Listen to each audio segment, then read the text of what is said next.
So today we're putting the snow tires on my 99 Buick LeSabre. We have our snow tires, obviously. These ones are studded. And we have our jack. Excuse the car driving by. Got the jack. Right here we have our torque wrench. This is going to get it to spec on the lugs here. And we have our driver with a 19mm socket. And these cars have a little, I don't know what to call it, a plate that goes on the tire. Got a little flathead screwdriver or pick, any kind of thing. I'm gonna pop it out of there. I'll show you how to do that. And then right here we have our torque sticks. This is gonna get it close to the torque we need. And then we're gonna finish it off with the torque wrench. Before I'm lifting up the car, just making sure my parking brake is set. That's just in case it breaks. Oh, it already is set, okay. Cool. In park, there's a little bit of play in the pin that stops the car from moving. So when I parked, I set the parking brake, but the park was on.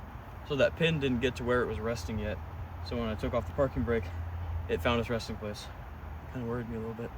So you can see when we're putting the jack here, we want to find any place that's hard metal. So obviously, this is the muffler. I want to put it there. And that shock tower there is the only place we see that's really hard metal that can hold up the entire car. So I'm just getting this up now. Like I said, on that hard metal, making sure we don't break anything, making sure it can hold the entire car up. It's on there, good enough. So I put this back on to show it would be like from starting the process. So you're just gonna get a flathead screwdriver, like I said, anything, get under there and pull it up until you can get your fingers under. And just carefully, because these can break easy, pull it out, chase. So not like how I did that. So I'm moving the tires to make way for the jack. And you can see on the tire here, it says rotation with an arrow. Most snow tires will say it, not all.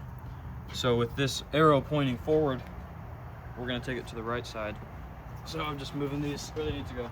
So you can see this one points the other way from that last tire. So that's gonna go on the left side of the car. We have this off. Now we have access to the lug nuts here. So obviously get your sockets and check which one fits the lug nuts best. We have a 19. And then just get it on there and start taking them off. Put in a neat pile so you don't lose them, because especially on a slope like we are, they can roll away super easy. So as some of you may know, there's the popular star pattern everybody uses. That is important for when you're putting the tire back on, but when you're taking it off, it's no biggie. Take them off in whatever order you may choose. Or just pulling the tire off. And if these tires get stuck to the brake, you can give them a little pop and they'll come loose, and you can pull that off of there. Mine is a little stuck on there. Come on.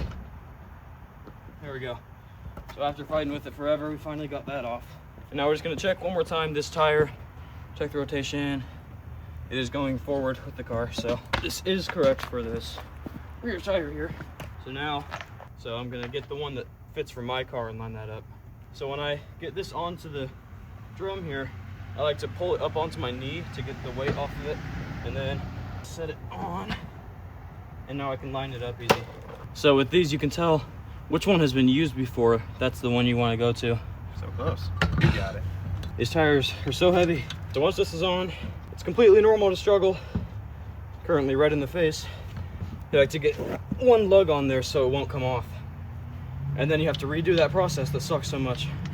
So when you're putting these on, just get them snug but not tight yet. We can do that with the power tool. You want to make sure you get these on by hand first so you don't accidentally strip out the stud. So I'm just getting all these hand tight, and now they're ready for the power tool. So we looked up the torque spec. You can see right there it's 100 foot-pounds. So of these torque sticks we have in here, the 100 would probably be too much because that could get it potentially over. So we chose the 80 because, like I said, these will get it close to what you want, but what you do want to get to exactly the spec with the torque wrench, so it's as close to exactly the spec as you can get it. So I'm just getting these tightened down with the star pattern. So the star pattern looks like you go from one across the wheel to the other, and then across again, across again, across again. You want to get it until it gives you a couple chugs, and then that's how you know it's approximately to what it says on the stick. So you can see I'm doing my star pattern, going across.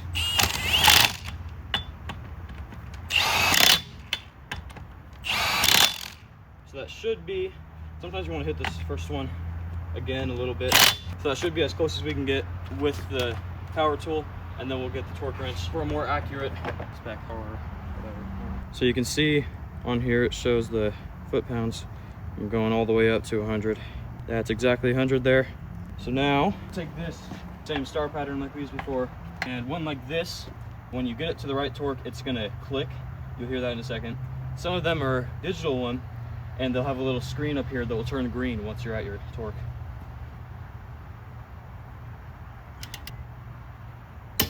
There we go.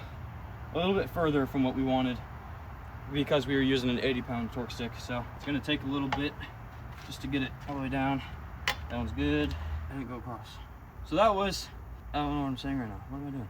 That was an instance of a messed up star pattern. I accidentally went from across, and then I accidentally went here. I wanna make sure you're going from there down across the tire wheel. So now we got the tire on the car, and we're gonna set it down and then check the tire pressure, because those things have been sitting for all summer. So it is very likely that they're not at the pressure we want. So it'll say on the tire what PSI it wants. It's important to note that that's not actually what it wants. That's the absolute max that you can put in it. So this one says 44 right here, and we're gonna put it at 38 because, like I said, we don't want it actually at that max. So right now it's at 30, so I'm just gonna take it up a little bit and get it going. So now that we got that to the pressure it wants, we're good to go to do that 3 more times, and then this thing is gonna be out on the road.